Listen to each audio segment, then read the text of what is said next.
आज हम लोग एक बहुत ही important topic error analysis discuss करेंगे। ठीक है, एरर एनालिसिस जो है हमारे कॉम्पिटिटिव एग्जाम के लिए बहुत इंपॉर्टेंट टॉपिक है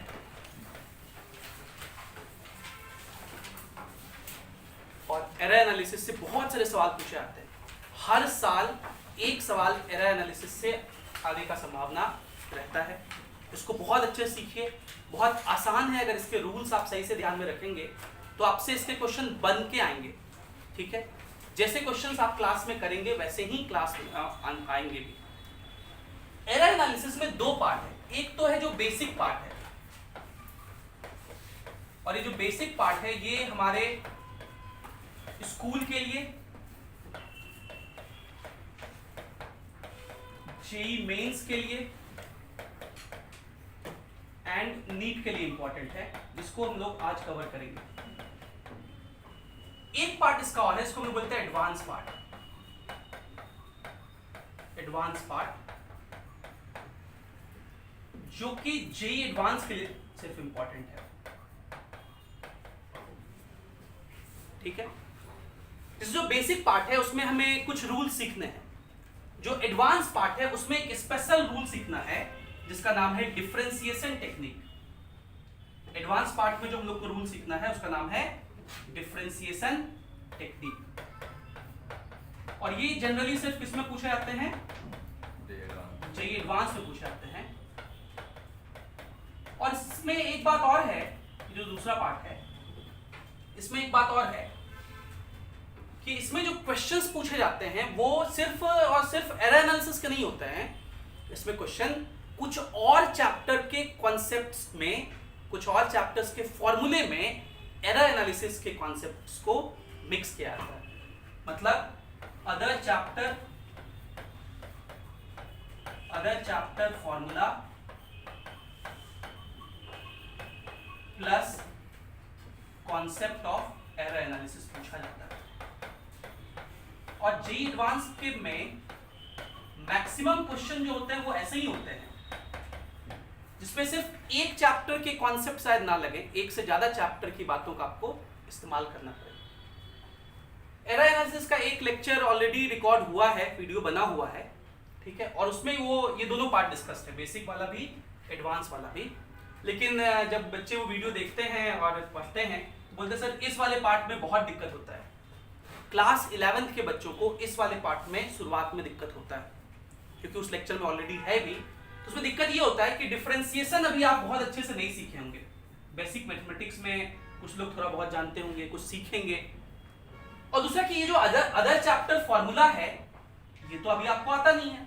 जैसे एक क्वेश्चन 2017 के आईआईटी में पूछा गया था जिसमें काइनेमेटिक्स का फॉर्मूला यूज है। एक क्वेश्चन 2018 के आईआईटी में पूछा गया था, एक नहीं वो 6 नंबर का सवाल था, पैसेज बेस्ड क्वेश्चन था, और उसमें न्यूक्लियर फिजिक्स जो क्लास 12th का है उसके कॉन्सेप्ट यूज्ड है। तो अभी आपका जो क्लास 11th के बच्चे हैं उनका मोटो होना चाहिए कि आप बेसिक पार्ट, ये वाला पार्ट सीख लें। ठीक है, उसके बाद जब आप ये वाला पार्ट सीख लें, आपको मन करे तो ये पार्ट ऑलरेडी रिकॉर्डेड है, उसमें आप ये देख सकते हैं। ठीक, अगर मन करे तो। लेकिन मेरी पर्सनल सलाह होगी कि आप मन को मार के रखिए, सिर्फ देख लीजिए, थोड़ा बहुत जितना समझ में आए उतना समझ के लिख लीजिए। और उसके ऊपर ये भी लिख लीजिएगा कि ये चीज क्लास 12th के बाद वापस से एक बार पढ़ना है। मैं पढ़ाऊंगा नहीं उसको, क्लास 12th के बाद आपको वापस से पढ़ना है। जब आप वापस से सिर्फ एक बार कॉपी देखेंगे तो आपको खुद ब खुद ये चीजें समझ में आने शुरू हो जाएगी, क्योंकि तब तक आप डिफरेंशिएशन टेक्निक बहुत अच्छे से सीख चुके होंगे, तब तक आप बाकी चैप्टर के फॉर्मूले बहुत अच्छे से सीख चुके होंगे, और जो कॉन्सेप्ट्स है ऑफ एरर एनालिसिस है वो तो अभी आप सीख ले रहे हैं। और जब कॉन्सेप्ट सीख लेंगे तो उस कॉन्सेप्ट को आप कहीं भी अप्लाई कर सकते हैं। तो क्लास 12th के बाद जब रिवीजन होगा तो उसमें मैं ये क्वेश्चंस कराऊंगा तो आपको समझ में आ जाएगा। लेकिन जो पास आउट के बच्चे हैं वो चाहे तो आराम से इसको देख सकते हैं अगर उनको ये सब टॉपिक आते हैं तो आज का जो लेक्चर है ना उसमें हम लोग एरर एनालिसिस का बेसिक पार्ट करेंगे खाली। चलिए शुरू करते हैं हम लोग। एरर एनालिसिस क्या होता है अभी बस समझना है, ठीक है, बाद में लिख लीजिएगा, लेक्चर के अंत में लिखिएगा आराम से। जब भी हम लोग कोई एक्सपेरिमेंट परफॉर्म करते हैं, फिजिक्स क्या है? एक एक्सपेरिमेंटल स्टडी है। फिजिक्स में पहले एक्सपेरिमेंट होता है और फिर उस एक्सपेरिमेंट को हम लोग स्टडी करने के लिए बहुत सारे थ्योरीज देते हैं। जैसे गैलीलियो ने 2 ऑब्जेक्ट्स को गिराया, एक 2 केजी के ऑब्जेक्ट को, एक 10 केजी के ऑब्जेक्ट को। कहाँ से? वो ग्रीस में एक जगह पीसा की झुकी हुई मीनार कहते हैं उसको, वहां से उन्होंने गिराया और देखा कि दोनों एग्जैक्टली सेम ही टाइम पे गिरे। जब दोनों एग्जैक्टली सेम ही टाइम पे गिरे तो उनको ऐसा लगा कि अरे ये तो डिफरेंट मासेस के ऑब्जेक्ट हैं। ऐसा फील होता है कि 10 केजी का ऑब्जेक्ट थोड़ा भारी है, 2 केजी का ऑब्जेक्ट थोड़ा हल्का है। 2 केजी भी बहुत ज़्यादा होता है, 1 किलो का बटखरा हाथ में उठाएगा तो भारी लगेगा, 2 केजी और भारी होता है, 10 केजी थोड़ा और भारी होता है, 10 केजी इतना बड़ा सा बटखरा होता है, ठीक है, उठा पाना थोड़ा मुश्किल होगा आपको। वो 2 केजी और 10 केजी के 2 बटखरों को अगर गिराया जाए तो एक ही समय पे जमीन पे पहुंचते हैं। मास के इंडिपेंडेंट होता है ये, एक ही समय पे जमीन पर गिरना, मास के इंडिपेंडेंट होना, ये एक्सपेरिमेंट है, ये एक्सपेरिमेंटल ऑब्जर्वेशन है। और जब आप इसको ऑब्जर्व किए, अब इसको ऑब्जर्व क्या करेंगे हम लोग कि एक स्टॉप वॉच से मेजर करेंगे कि कितने समय में नीचे गिरा 2 केजी वाला ऑब्जेक्ट, फिर 10 केजी वाले को गिराएंगे, देखेंगे कितने समय में नीचे गिरा, देखिए टाइम सेम आया। तो टाइम का मेजरमेंट हम लोग करेंगे। सिमिलरली जहां से गिराए उसके हाइट का मेजरमेंट करेंगे और फिर जब ये मेजरमेंट कर लेंगे फिर हम लोग इसके लिए लॉज देते हैं। तो गैलीलियो ने लॉ दिया कि अर्थ का जो एक्सलेशन ड्यू टू ग्रेविटी है, स्मॉल g है, उसका वैल्यू सारे ऑब्जेक्ट पर सेम ही लगता है, 9.8 ही लगता है। और यही वजह है कि सारे ऑब्जेक्ट्स एक ही समय पर जमीन पर गिरते हैं। आगे हम लोग काइनेमेटिक्स में इसके बारे में चर्चा करेंगे। अभी मैं बस ये बात आपको समझा रहा था कि फिजिक्स में एक्सपेरिमेंट पहले आता है और उसी से फिजिक्स करते हैं, और फिर इस एक्सपेरिमेंट को एक्सप्लेन करने के लिए फिजिक्स का थ्योरीज आता है। थ्योरीज टू एक्सप्लेन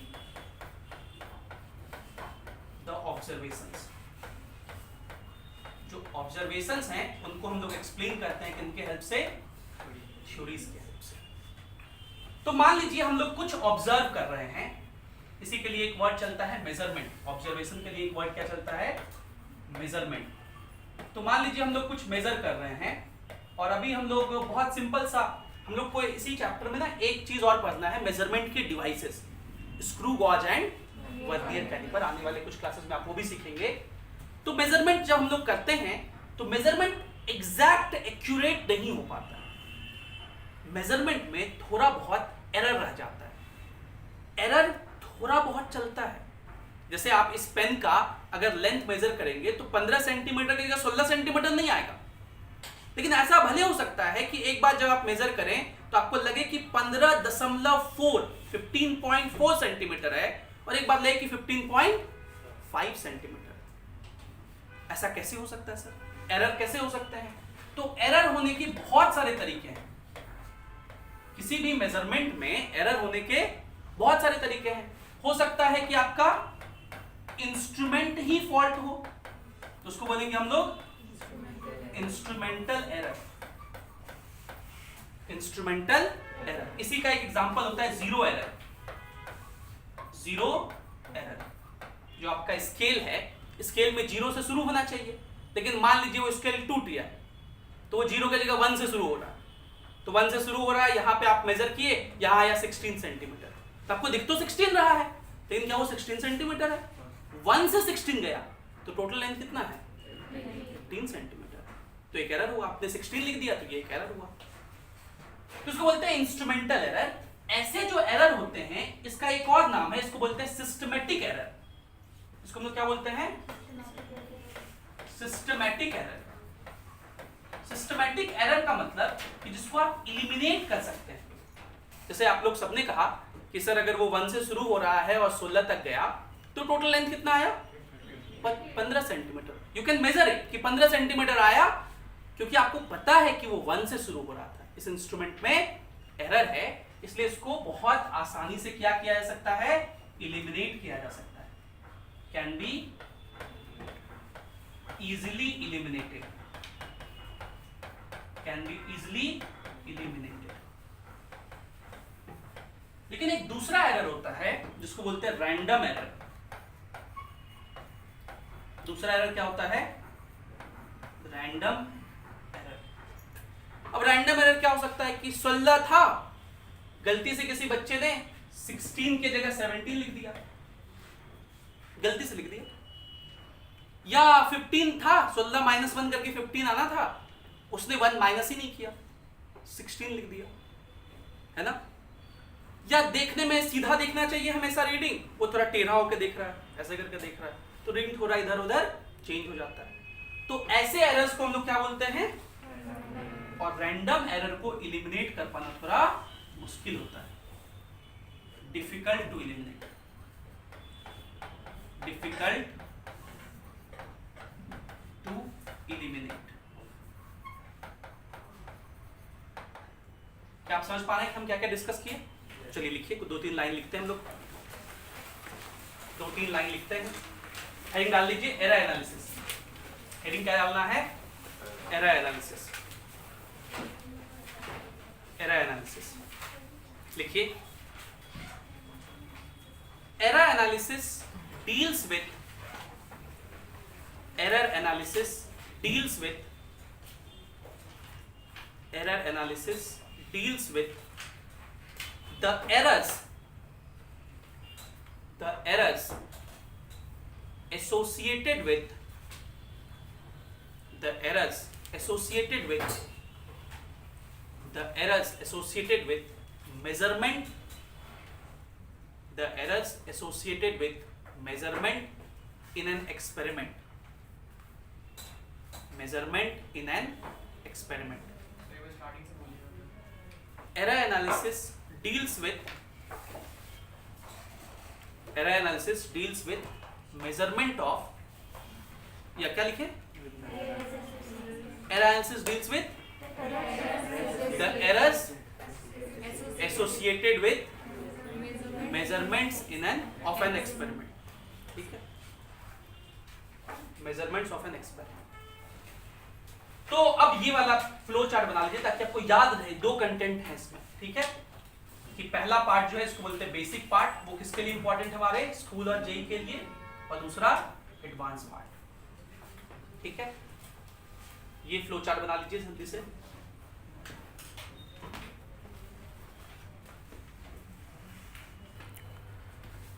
तो हम लोग फिजिक्स में एक्सपेरिमेंट की बात करते हैं, और एक्सपेरिमेंट में ऑब्जर्वेशंस होते हैं, ऑब्जर्वेशंस में मेजरमेंट हम लोग करते हैं, और मेजरमेंट में कुछ ना कुछ एरर एसोसिएटेड होता है। 2 तरह के एरर होते हैं, इंस्ट्रूमेंटल एरर और दूसरा रैंडम एरर। इंस्ट्रूमेंटल एरर का एक एग्जांपल है जीरो एरर, और इसको बोलते हैं सिस्टमेटिक एरर, जिसको हम लोग आसानी से इलिमिनेट कर सकते हैं, हटा सकते हैं। लेकिन रैंडम एरर को इलिमिनेट नहीं कर सकते। लेकिन फिर भी रैंडम एरर को हम लोग चाहते हैं कि मिनिमाइज किया जाए। क्या किया जाए? मिनिमाइज, कि एक ही एक्सपेरिमेंट को एक बार करेंगे तो गलती का संभावना है कि गलत रीडिंग देख लिए, थोड़ा इधर से देख लिए, थोड़ा उधर से देख लिए। लेकिन अगर एक ही एक्सपेरिमेंट को 5-7 बार कर लिया जाए, 10 बार कर लिया जाए, और फिर उसका एवरेज ले लें, तो हम लोग ये जरूर कह पाएंगे कि इस मेजरमेंट में एरर कम है, खत्म हो गया पूरा। ऐसा कहना एक बहुत बड़ा स्टेटमेंट होगा, इसलिए हम लोग सेफ साइड में होकर ये कह पाएंगे कि अगर बहुत सारे ऑब्जर्वेशंस लिए जाए किसी एक्सपेरिमेंट के, तो उनके एरर को क्या किया जा सकता है? मिनिमाइज, एलिमिनेट नहीं, मिनिमाइज किया जा सकता है। तो उसके नीचे हम लोग को अगला पॉइंट ये लिखना है, this is Y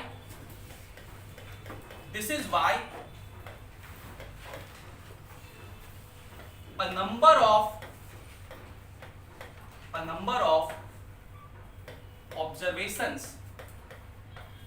number of observations are taken for an experiment,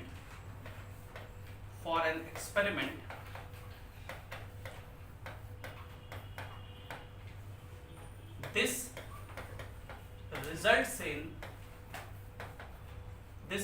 in minimizing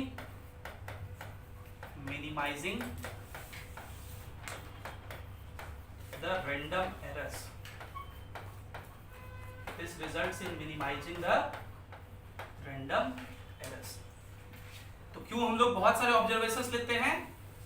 random errors को मिनिमाइज करने के लिए। आप लोग जितने स्कूलिंग बच्चे हैं, स्कूल में आपको पहला ही दिन फिजिक्स के लैब में वर्नियर कैलिपर और स्क्रू गॉज से एक्सपेरिमेंट करवाया जाएगा, और एक ब्लॉक दिया जाएगा और उसका कहा जाएगा कि आप उसका लेंथ मेजर करिए। वर्नियर कैलिपर ना बहुत छोटे से छोटे लेंथ को मेजर कर सकता है। आप लोग अपना स्केल याद कर पा रहे हैं? जो नॉर्मल स्केल अभी तक आप देखे, मीटर स्केल बोलते हैं उसको, रूलर भी बोलते हैं। तो जो मीटर स्केल है, जिसको आप रूलर भी कहते हैं, इसका लीस्ट काउंट एलसी बोलते हैं। एलसी क्या है? Least count. लीस्ट काउंट होता है जो मिनिमम मेजरमेंट आप परफॉर्म कर सकते हैं किसी एपरेटस से। जो आपका स्केल होता है उसका सबसे पहला डिवीजन कितने का होता है? 1 mm का। पहला डिवीजन कितने? पहला लाइन 0 का होता है, उसका सबसे छोटा वाला दूर में 1 सेंटीमीटर होता है, उसमें 10 पार्ट होते हैं। तो सबसे पहला वाला जो लाइन होता है कितने का होता है? अगर 1 mm से भी छोटा का कोई ऑब्जेक्ट हो तो उसका मेजरमेंट हम लोग एक्यूरेटली नहीं कर पाएंगे। ठीक है, अब प्रयास कर सकते हैं कि अच्छा 1 mm और 0 के बीच में है एग्जैक्टली, तो शायद 0.5 mm होगा, लेकिन एग्जैक्टली कह पाएंगे क्या कि 0.5 होगा कि 0.51 होगा, 0.52 होगा? तो इसलिए हम लोग कहते हैं कि लीस्ट काउंट एक ऐसा वैल्यू है, लीस्ट काउंट किसी इंस्ट्रूमेंट का वह वैल्यू है जो मिनिमम मेजरमेंट आप परफॉर्म कर सकते हैं। मिनिमम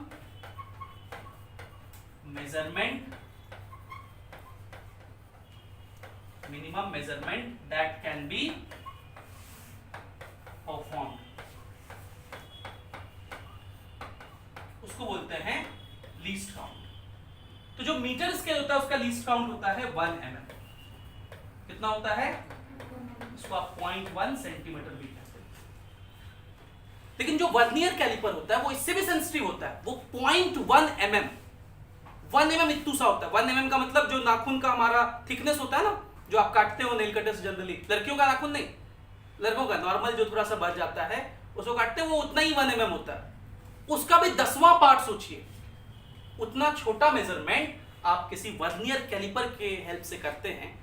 और जब आप एक ही क्यूब का लेंथ मेजर करेंगे इतने छोटे से क्यूब का, तो आप देखेंगे कि अलग अलग बार अलग अलग रीडिंग आ रहा है। कभी 1.2 सेंटीमीटर आपका लेंथ आएगा, कभी 1.21 सेंटीमीटर आएगा, कभी 1.23 सेंटीमीटर दिखेगा आपको। ठीक है, ऐसे फ्लक्चुएशंस आपको दिखेंगे। उसमें कुछ इंस्ट्रूमेंट का भी गड़बड़ी होता है, कुछ हमारे मेजरमेंट के तरीके में भी होता है। कई बार आप सीधा नहीं देखेंगे, थोड़ा इधर उधर से देख लेंगे। इन सब कारणों से जो दशमलव के बाद वाले डिजिट्स होते हैं उनमें फ्लक्चुएशन का संभावना रहता है। और इसीलिए हम लोग बहुत सारे ऑब्जर्वेशंस लेंगे। जैसे देखिए, तो हम लोग अगर कोई एक्सपेरिमेंट करेंगे तो बहुत सारे क्या लेंगे? ऑब्जर्वेशंस लेंगे। पहले ऑब्जर्वेशन को A1 कह रहे हैं, दूसरे क्या कह रहे हैं? A2 and so on. n observations आप लेंगे। ये क्या है? Number of observations. n observations आपने लिए। इस n का वैल्यू कुछ भी हो सकता है, 5, 10, जितना आपको करने का मन करे। ठीक है, जैसे मैं एक एग्जांपल बता रहा हूं। ये क्वेश्चन ना आपके एनसीईआरटी में भी है और बिल्कुल ऐसा ही सवाल जेईई मेंस 2016 में भी पूछा गया है। जेईई मेंस 2016 में भी पूछा गया है। क्या सवाल था? सवाल था कि हम लोग एक एक्सपेरिमेंट किए और सिंपल पेंडुलम का टाइम पीरियड मेजर कर रहे हैं। Time period for 100 oscillation. कितने के लिए? 100 ऑसिलेशन का हम लोग टाइम पीरियड मेजर कर रहे हैं। और इसका एक बार रीडिंग मेजर किए तो 90 सेकंड आया, एक बार किए तो 92 सेकंड आया, एक बार किए तो 94 सेकंड आया, और एक बार किए तो 93 सेकंड आया, और एक बार किए तो 91 सेकंड आया। 5 बार किए और 5 ऐसे ऐसे रीडिंग हम लोग को देखने को मिले। तो ये पांचों बार अलग अलग आया है। अब आपसे पूछा जाए कि बताइए टाइम पीरियड कितना है, क्या जवाब दोगे?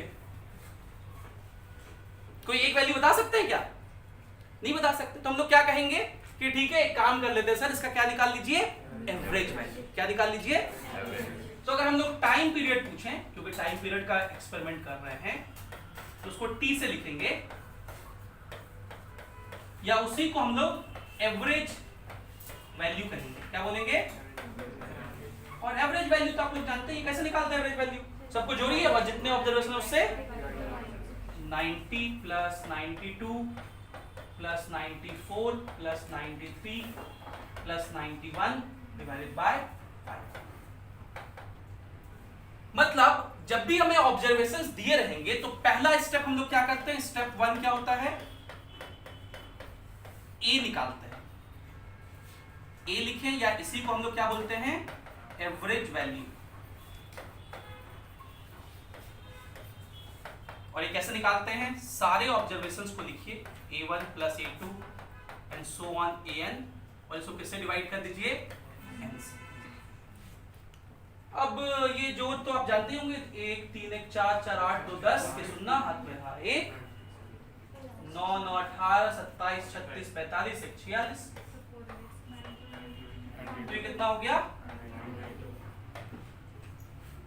लेकिन सोच के अपने अंतरात्मा से बताना कि आपने एक्सपेरिमेंट किया, 5 बार ऑब्जर्वेशंस लिए, पहली बार में आपको 90 मिला, दूसरी बार में 92 मिला, तीसरी बार में 94 मिला, फिर 93, फिर 91, और आप ये ऑब्जर्वेशंस लेकर के 5 लेकर के उसका एक एवरेज वैल्यू निकाले 92 सेकेंड, और आप हमको सीना तान क्या क्या कह रहे हैं कि सर ये जो सिंपल पेंडुलम है इसका टाइम पीरियड 92 सेकेंड है। क्या आप श्योर होंगे इस वैल्यू में कि बिल्कुल सर 92 सेकेंड है, उससे ना 1 सेकेंड ज्यादा ना 1 सेकेंड कम? क्या ऐसा कह पाएंगे आप? नहीं। आपके मन में ऐसा तो होगा कि नहीं 92 भले एवरेज आ गया है, लेकिन ये तो एवरेज वैल्यू है, हो सकता था 2-4 ऑब्जर्वेशन और लेते तो कुछ और आ जाता। तो आप जब बहुत बड़े लेवल पे काम करेंगे, मान लीजिए गवर्नमेंट ऑफ इंडिया का आपको एक प्रोजेक्ट मिल गया, आप इंजीनियर बने और आपको एक प्रोजेक्ट मिला कि आप ये ब्रिज बनाइए, और उसमें आपको एस्टिमेशन करना है, लेंथ ऑफ छड़ बताना है, ये बताना है, तो आपको पता है कि थोड़ा बहुत हो सकता है कहीं काटना पड़े, कहीं कुछ और करना पड़े, तो आप क्या करेंगे, हमेशा एक वैल्यू तो बताएंगे एवरेज, साथ ही साथ अपने सेफ साइड के लिए उसकी लिमिट बताएंगे, बोलेंगे कि ये जो वैल्यू इसमें थोड़ा बहुत एरर है। जैसे आप एग्जाम देते हैं, एग्जाम देके बाहर निकले, आपसे पापा पूछे कि बताओ बेटा कितना नंबर आएगा, तो आप क्या एग्जैक्टली कहते तो 95 नंबर आएगा। अब अगर 90 आ जाना चाहिए, 2-4 नंबर ऊपर नीचे हो सकता है, ये जो ऊपर नीचे होता है हम लोग उसको भी बताएंगे, ठीक, उसके लिए हम लोग एरर्स निकालेंगे। तो दूसरा स्टेप हम लोग चलते हैं किसने, कौन से स्टेप पे, दूसरे स्टेप पे, स्टेप 2 पे। तो मैं अगले पेज पे लिख रहा हूं स्टेप 2। स्टेप 2 में हम लोग सारे ऑब्जर्वेशन में एरर निकालेंगे। Error in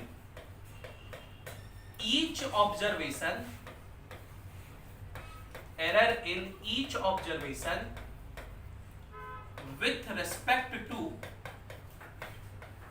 with respect to error in each observation with respect to average value, with respect to average value। क्या मतलब, जैसे हम लोग अभी टाइम पीरियड का एवरेज वैल्यू निकाले थे कितना, लेकिन जो पहला रीडिंग था, पहला रीडिंग हमारा कितना था 90। ये 90 जो है 92 से तो बराबर नहीं है, थोड़ा बड़ा है, थोड़ा छोटा है, तो इसमें एरर है। इसमें क्या है, तो इसको हम लोग बोलेंगे फर्स्ट ऑब्जर्वेशन। इसके वैल्यू को आप T1 कह सकते हैं, जैसे यहां बोले थे A1 पहला ऑब्जर्वेशन को A लिखे थे, यहां T भी लिख सकते हैं, आप कोई भी वेरिएबल यूज कर सकते हैं। तो ये पहला ऑब्जर्वेशन हो गया T1। इस पहले ऑब्जर्वेशन में एरर को कहेंगे डेल्टा T1। डेल्टा T1 का मतलब error in first observation, error in first observation. और ये कैसे निकालेंगे, हम लोग लिखेंगे T1 लिखिए और उसमें से T को माइनस कर दीजिए। अच्छा, ये उल्टा भी लिखा जा सकता है, T माइनस T1, वो बेसिकली चेंज बताता है। तो T1 माइनस T भी लिख सकते हैं या T माइनस T1 भी लिख सकते हैं। तो T1 कितना था हमारा 90 माइनस T कितना है, कहेंगे -2 का एरर है। कितने का एरर है, -2 का। तो आप सोचेंगे सर अगर उल्टा लेते तो 2 आता, तो चेंज हो जाता ना, क्योंकि इसका इंडिविजुअली यूज नहीं है। आगे चल के हम लोग इसका एवरेज लेंगे और उसमें भी एवरेज लेते वक्त मॉड ले लेते हैं। मॉड का मतलब सिर्फ पॉजिटिव वैल्यू लेते हैं, -2 आए या +2 आए, मॉड लोगे तो क्या आएगा +2 आएगा। इसलिए फॉर्मूला कैसे भी यूज कर सकते हैं।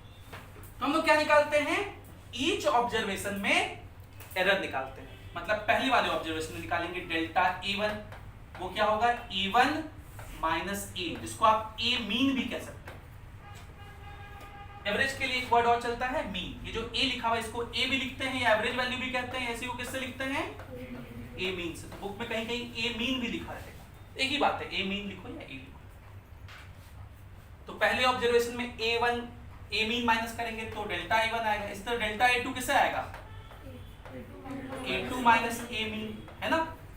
इस तरह डेल्टा AN निकालेंगे तो क्या लिखेंगे AN माइनस।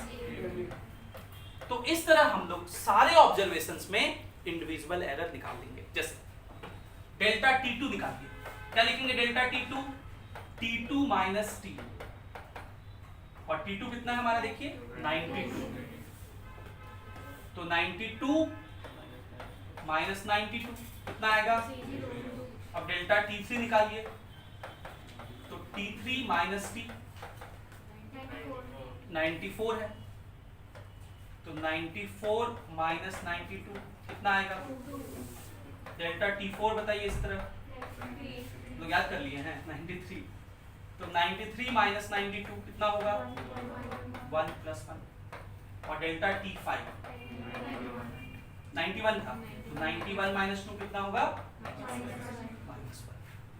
तो दूसरा स्टेप समझ में आया कि हर एक एरर में हम लोग क्या निकालेंगे, हर एक ऑब्जर्वेशन में एरर निकालेंगे, एरर इन ईच ऑब्जर्वेशन। ये हम लोग का दूसरा स्टेप। अब हम लोग तीसरा स्टेप करेंगे, स्टेप 3, और स्टेप 3 को बोलते हैं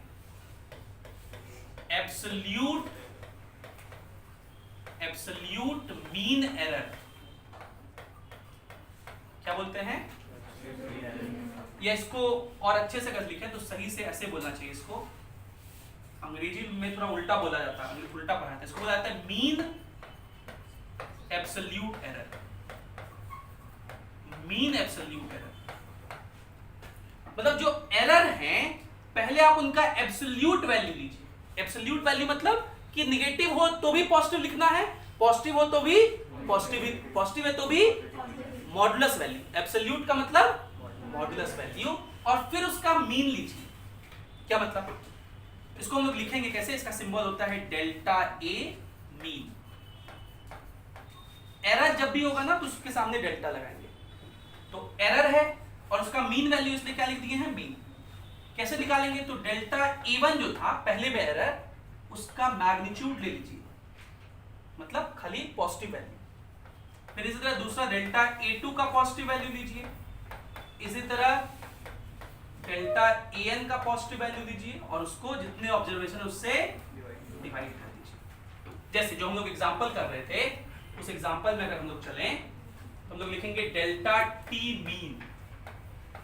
डेल्टा T वो क्या लिखेंगे, पहले वाले में कितना एरर है, इसका एब्सोल्यूट वैल्यू लीजिए, मॉड। मॉड मतलब कितना हो जाएगा इसका 2। दूसरे वाले में कितना है, इसका मॉड, फिर याद रहेगा आप लोग को, तो था पहला 2, फिर 0,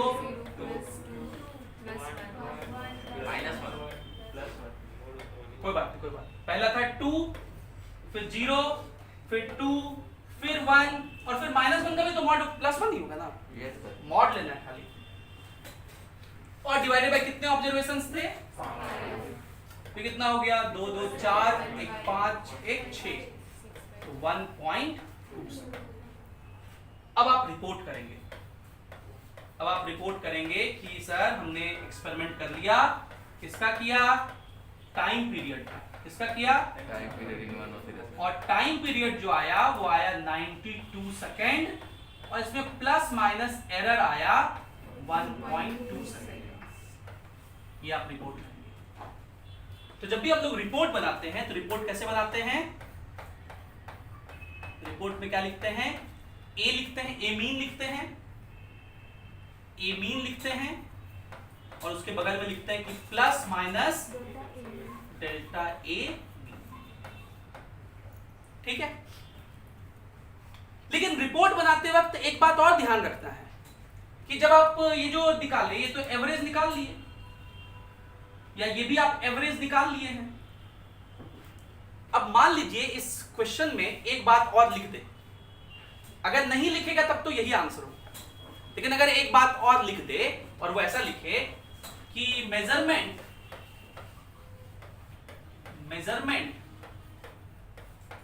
is done by a clock। तो ये जो मेजरमेंट आप कर रहे हैं वो किसके से कर रहे हैं? टाइम पीरियड मेजर कर रहे हैं तो किसी क्लॉक का इस्तेमाल कर रहे होंगे। Measurement is done by a clock of least count. Least count क्या था? कि सबसे छोटा जो वैल्यू वो मेजर कर सकता है, 1 सेकेंड। लीस्ट काउंट का ही एक और नाम चलता है, इसी को बोलते हैं रिजोल्यूशन। क्या बोलते हैं? तो क्वेश्चन में लिखते हैं कि 1 सेकंड रिजोल्यूशन वाला डिवाइस है। क्या मतलब 1 सेकंड रिजोल्यूशन वाला? कि मतलब वो 1 सेकंड मेजर कर सकता है, 2 सेकंड मेजर कर सकता है, 3 कर सकता है, 4 कर सकता है, 4.3 नहीं कर सकता, 4.3 नहीं कर सकता है वो। और आप रिपोर्ट में ऐसा लिख रहे हैं कि जो हमने टाइम पीरियड मेजर किया उसमें हमने 92 सेकंड मेजर किया। ये तो किया जा सकता है इस क्लॉक से, क्योंकि 1 सेकंड का जो भी मल्टीपल होगा वो कर सकते हैं। और उसमें हमने एरर मेजर किया है सर 1.2 सेकंड। तो मैं पूछूंगा कैसे मेजर की हो? 1.2 सेकंड मेजर किया जाना पॉसिबल है? या तो 1 कर सकते हैं या तो, क्योंकि आपकी क्लॉक की लीस्ट काउंट कितनी है? 1 सेकंड। अगर 2 सेकंड होता तो 2 के मल्टीपल्स आप मेजर कर सकते थे। तो अब आप थोड़ा और सोचेंगे, अच्छा इसका मतलब रिपोर्ट में हमें थोड़ा सा और बदलना पड़ेगा। तो आप क्या लिखेंगे? देयरफॉर आप लिखेंगे कि टाइम पीरियड होगा। ये सवाल बिल्कुल ऐसा ही जेईई मेंस ने पूछा था। तो आप टाइम पीरियड क्या लिखेंगे? टाइम पीरियड कहेंगे कि 92 सेकंड तो होगा ही। टाइम पीरियड लिखेंगे कि 92 सेकंड तो होगा ही, प्लस माइनस एरर आप क्या लिखेंगे? हाँ, यहां पे ध्यान रखना है। तो हम लोग जनरली ऐसा सोचते हैं कि इसमें राउंड ऑफ कर देंगे, लेकिन अभी मैंने बताया ना कि एरर का मतलब क्या है कि हम थोड़ा ऊपर नीचे देखना चाहते हैं। तो एरर आपका आ रहा है 1.2 सेकंड एवरेज में, तो आप रिस्क लेंगे, एरर कम बताएंगे कि ज्यादा बताएंगे? सेफ साइड के लिए हम लोग एरर हमेशा ज्यादा बताते हैं। हमेशा एरर हम लोग ज्यादा बताते हैं। आपके मम्मी पापा पूछते हैं कि कितना नंबर आएगा टेस्ट में, तो क्या बताते हो? 90, 10 ऊपर नीचे हो सकते हैं सेफ साइड के लिए। ऐसा कहते हो कि 90 1 नंबर ऊपर या 1 नंबर नीचे हो सकता है, ऐसा बताते हो? नहीं बताते। इसलिए हम लोग हमेशा सेफ साइड खेलते हैं। इसीलिए इसके लिए एक रूल है कि हमेशा एरर जो होता है वो हमें मैक्सिमम रिपोर्ट करता है। मिनिमम तो हो ही सकता है, ऐसा तो हम तो ये सारी अटकलनाएं लगा रहे हैं कि ऐसी ऐसी बातें हो सकती है। तो मिनिमम तो 0 हो सकता है एरर, कि सब कुछ सही से मेजरमेंट हुआ तो कोई एरर नहीं होगा। लेकिन ये आइडियल सिचुएशन है, थोड़ा बहुत तो एरर हो ही सकता है। और इसलिए रूल ये कहता है कि आप हमेशा एरर क्या करेंगे? मैक्सिमम रिपोर्ट करेंगे। इसलिए हम लोग आगे देखेंगे रूल्स में भी कहीं अगर माइनस हो रहा होगा हम उसको प्लस कर देंगे। अगर 2 एरर ऐड हो रहे होंगे और बीच में माइनस की साइन आएगी, हम उसे प्लस कर देंगे कि हम हमेशा मैक्सिमम एरर बताएंगे, भाई सेफ साइड लेके खेलेंगे। ठीक है? यस। तो इसलिए एरर हमेशा क्या रिपोर्ट करते हैं? मैक्सिमम। कभी भी यहां पे आप राउंड ऑफ मत करिएगा, कभी भी यहां राउंड ऑफ मत करिएगा। Maximum error reporting rule. क्या रूल का इस्तेमाल करते हैं? Maximum error reporting rule. Rule of maximum error reporting या मैक्सिमम एरर रिपोर्टिंग रूल। इसीलिए आप क्या बताएंगे 1.2 सेकंड के एरर को? Very good. क्या बताएंगे? 2 सेकंड। और आपको जान के आश्चर्य वही बात आपके एनसीईआरटी में लिखा हुआ है। और जो ऑप्शंस थे उस एग्जाम में, जेईई मेंस 2016 के ऑप्शंस जो थे, पहले ऑप्शन में लिखा हुआ था 92 सेकंड प्लस माइनस 1 सेकंड। दूसरे में था 92 सेकंड प्लस माइनस 1.2 सेकंड। तीसरे में था 92 second plus minus 2 second. And D में था 92 सेकंड प्लस माइनस 3 सेकंड। मतलब आपको वो कुछ बात नहीं पूछना चाह रहे कि 92 निकाल के दिखाओ, वो तो सब में 92 ही लिखा हुआ है। तो आपको समझना चाहिए कि एवरेज वो 92 है, लेकिन वो कैसे रिपोर्टिंग करते हैं इसके रूल को आपको ध्यान रखना है। कई बातें क्लियर हो गई? क्या डिस्कस किया हमने? क्या डिस्कस किया? हमने ये डिस्कस किया कि हम लोग बहुत सारे इसलिए ऑब्जर्वेशंस लेते हैं ताकि हम लोग रैंडम एरर को मिनिमाइज कर सकें। और फिर हमने डिस्कस किया कि जब सारे ऑब्जर्वेशंस ले लेते हैं तो पहला काम करते हैं कि जो भी हमने रीडिंग निकाला है उसका एवरेज वैल्यू निकालते हैं। क्या निकालते हैं? ये पहला स्टेप है, उसको मैंने एक एग्जांपल से आपको समझाया। दूसरा स्टेप क्या है? हम लोग सारे वैल्यू में एरर निकालते हैं कि उस वैल्यू में कितना एरर है, किसके रेस्पेक्ट में, एवरेज को अगर सही मान लिया जाए तो सब में एरर निकालते हैं। फिर इन सारे एरर का मीन निकालते हैं। लेकिन ये सिंपल मीन नहीं कि सारे को ऐड करके डिवाइड कर दिए, ये एब्सोल्यूट मीन एरर है या मीन एब्सोल्यूट एरर है। उसमें क्या क्या किया है हमने कि पहले उनकी एब्सोल्यूट वैल्यूज ली है। एब्सोल्यूट वैल्यूज का मतलब मॉडुलस वैल्यू दिया है और फिर ये किया है। और फोर्थ पॉइंट हमने देखा कि जब हम लोग रिपोर्ट करेंगे, अगर ये पॉइंट लिख दे तब, ये वाला लाइन लिखा रहे तब हम लोग ये रिपोर्ट करेंगे कि अगर लीस्ट काउंट या ये दिया हो कि किस इंस्ट्रूमेंट से मेजर कर रहे हैं, तो हमें ये भी ध्यान रखना है कि जो भी मेजरमेंट हम लोग कर पाएंगे वो उसी के मल्टीपल्स में कर पाएंगे, उसके लीस्ट काउंट के मल्टीपल नहीं कर पाएंगे। और हमेशा इस मैक्सिमम एरर रिपोर्टिंग रूल को ध्यान रखना। तो क्या कंक्लूजन हुआ? आज की क्लास का कंक्लूजन क्या हुआ कि हम लोग जब भी ऑब्जर्वेशंस करेंगे तो बहुत सारे ऑब्जर्वेशंस करेंगे, बहुत सारे ऑब्जर्वेशंस करेंगे। एक उसका मीन वैल्यू आएगा और एक उसमें एरर आएगा। मैंने मीन दोनों सब के उड़ा दिए हैं, वो अंडरस्टूड सी बात है कि वहां मीन लिखा हुआ है। इसे हम लोग कहेंगे वैल्यू। ये मीन वैल्यू है, मैंने मीन लिखना बंद कर दिया अब क्योंकि वो अंडरस्टूड सी बात है। और इसे हम लोग पढ़ेंगे एब्सोल्यूट एरर। एरर नहीं, क्या पढ़ेंगे? मैंने मीन से शब्द उड़ा दिया है, मीन मैं नहीं लिख रहा हूं। अच्छा, ऐसा मैंने कि मेरी मर्जी है, मैं नहीं लिख रहा हूं, बुक्स में नहीं लिखा मिलेगा आपको जनरली, तो इसलिए हम लोग भी वैसे ही आगे तैयार करते हैं। तो ये हुआ रिपोर्टिंग। जैसे अभी हमने टाइम पीरियड बताया, एग्जांपल भी चलते चले हम लोग। देखिए यहां ना 11th क्लास में हर चीज जो आप पढ़ेंगे उसके लिए एग्जांपल्स होने चाहिए, उसके ऊपर न्यूमेरिकल्स होने चाहिए, तभी आप उस चीज को बहुत अच्छे से समझ पाएंगे। बिना न्यूमेरिकल प्रैक्टिस के आप चीजों को नहीं समझ पाएंगे।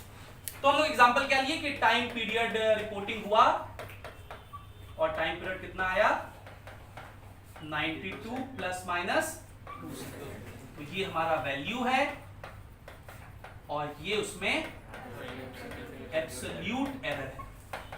अगर मैं पूछूं कि what is absolute error in time period 2 second, what is the value of time period 92 second. कुछ लोग एक और टर्म्स पूछते हैं आपसे और वो पूछते हैं रिलेटिव एरर। रिलेटिव एरर ये क्या होता है? अब अगर मैं कहूं आपसे कि भाई 2 सेकंड का एरर है, तो ये 2 सेकंड का एरर ज्यादा है कि कम है? कैसे पता करेंगे? ज्यादा या कम तो रिलेटिव होता है। आपके 2 रुपए गुम हो गए, ज्यादा का नुकसान हुआ कि कम का? डिपेंड का होगा, डिपेंड है कितना रुपया है। 5 रुपया था, 2 रुपये गुम हो गए तो ज्यादा का नुकसान हो गया। 1 करोड़ रुपया था, 2 रुपये गुम हो गए, कम का नुकसान हुआ। मतलब जब तक रेफरेंस नहीं पता हो कि कितने थे उसमें से कितना का नुकसान हो गया, तो हमें ये एरर ज्यादा है कम है उसका अंदाजा नहीं लगा सकते। तो अगर 92 सेकंड टाइम पीरियड है तो इसमें 2 सेकंड का एरर है, प्लस माइनस 2 सेकंड का एरर, मतलब 2 सेकंड ज्यादा भी हो सकता है, 2 सेकंड मतलब हम लोग ऐसा कहना चाह रहे हैं, बेसिकली कहना चाह रहे हैं कि टाइम पीरियड का रेंज एक बताना चाह रहे हैं कि 90 सेकंड, कम करेंगे माइनस लेंगे तो 90 सेकंड से लेकर के 94 सेकंड के बीच कुछ टाइम पीरियड होगा, ऐसा हम बताना चाह रहे हैं। तो ये ज्यादा एरर है या कम एरर है, इसके लिए हम लोग रिलेटिव एरर निकालते हैं। रिलेटिव एरर क्या होता है? जो एब्सोल्यूट एरर है उसको आप वैल्यू से डिवाइड कर दीजिए। क्या कर दीजिए? डिवाइड कर। जैसे इसमें अगर हम पूछें कि बताइए रिलेटिव एरर कितना होगा, तो आप क्या लिखेंगे? 2/92 काट पीट करिए, ये कितना हो जाएगा 1/46 और 1 में 46 से डिवाइड किया तो आप लोग को आता होगा, आता है ना? 1 डिवाइडेड बाय 46, तो पॉइंट लगाए तो 10 हो गया, 1 जीरो लगाए तो 100 हो गया, 2 बार में हो गया 92, 8 80, एक बार और दिए तो 46, ये 4 34, 1 जीरो और लग गए तो 4 8 32, 8 बार में जाएगा, अच्छा 41 नहीं 7 बार के आसपास। तो ये हो गए 0.0217। तो अब आपको ये पता चलेगा अच्छा रिलेटिवली ये एरर बहुत छोटा है, 0.0217 है। रिलेटिव एरर बहुत अच्छे से आपको समझ में नहीं आता है कि अच्छा ये क्या बता रहा है, तो इसलिए हम लोग इसमें 100 मल्टीप्लाई करके बोलते हैं परसेंटेज एरर। और परसेंटेज सब लोग खूब समझते हैं। हम लोग अभी आप 10th करके आए हैं और सबसे पहला बात आपसे हम सब लोग पूछते हैं कितने परसेंट आए 10th में, क्योंकि सब लोग परसेंटेज को आसानी समझता है। अच्छा तो किसी ने कहा 95%, अच्छा मतलब 100 नंबर के पेपर अगर होते तो 95 नंबर इसको आए, किसी ने कहा 70%, अच्छा 100 में इसको 70 नंबर आते। डिफरेंस सबको पता है 100 है ना, तो इसलिए परसेंटेज बताते हैं लोग। इसलिए यहाँ भी क्या बताएंगे हम लोग, परसेंटेज एरर। अभी एक पिक्चर आई है, वो कौन सा, बेल बॉटम है ना, उसमें ना वो इंदिरा गांधी का रोल पोर्ट्रे किया, उसमें पूछा जाता है कि आपके इस मिशन को सक्सेस होने का परसेंटेज कितना है, तो वो अक्षय कुमार बताते हैं 1%। इस मिशन के सक्सेस होने का परसेंट है 1%। तो जो रॉ का डायरेक्टर होता है वो कहते हैं कि रॉ के लिए 1% का चांस सक्सेस होने का रेट भी मतलब है कि चांस लेना है, 100% चांस लेना है। तो वैसे ही परसेंटेज एरर, इसमें 100 मल्टीप्लाई कर देंगे, 100 मल्टीप्लाई कर दिए, 100 मल्टीप्लाई किया तो आपको पता होगा कि पॉइंट रेशियो हो जाएगा, कितना हो जाएगा 2.17%। 2. तो फिजिक्स की दुनिया में, इंजीनियरिंग की दुनिया में ये 2.17% का एरर चलता है। 5% से कम का एरर क्षम्य है, मान्य है। 5% से कम की गलती अगर आप करते हैं तो कोई दिक्कत नहीं है, लेकिन 5% से ज्यादा की गलतियों को गलती नहीं बवंडर कहा जाता है। 5% ज्यादा की गलती को बवंडर कहा जाता है। तो कितना परसेंट का एरर अलाउड है, 5%। 5% तक का अगर आपका एरर है तो आपने एक्सपेरिमेंट और लगभग सही परफॉर्म किया है। और ये बेसिक पार्ट का पहला था, आज समय ज्यादा नहीं है हमारे पास, तो बेसिक अभी खत्म नहीं हुआ है। ये बेसिक में पहला चीज हम लोग सीखे एरर के बारे में। अब इसके रूल्स भी हैं, वो एडवांस के नहीं है, वो बेसिक के ही हैं, ठीक है। तो उसके बारे में हम लोग अगली क्लास में चर्चा करेंगे। आज हम लोग यहीं तक रखते हैं, तो आप इसको नोट कर लीजिए। Thank you, have a nice day.